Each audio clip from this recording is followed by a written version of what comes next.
Nanya nabo nigo mugavana Amos Nyaribo aikirana abosi bwe Senate asaba kagosomerwa amamocho ayonsi amobwateraneti kurende nigaba kagotuguterare amamocho ayo.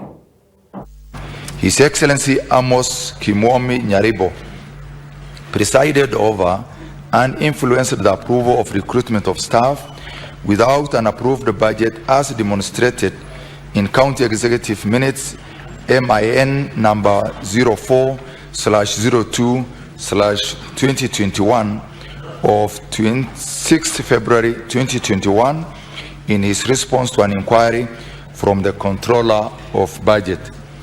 This recruitment was approved by the County Executive with full knowledge that there was no budgetary provision.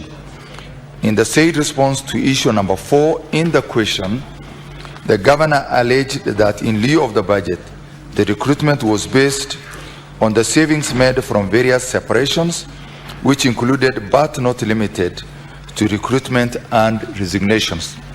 2. Despite a resolution of a county assembly to freeze new employments on account of lack of budgetary provision for any recruitment dated 1st July, Honorable Amos Kimomi Nyaribo, how do you plead to the two grounds, guilty or not guilty? Ground 1. Not guilty. Ground 2. Not guilty.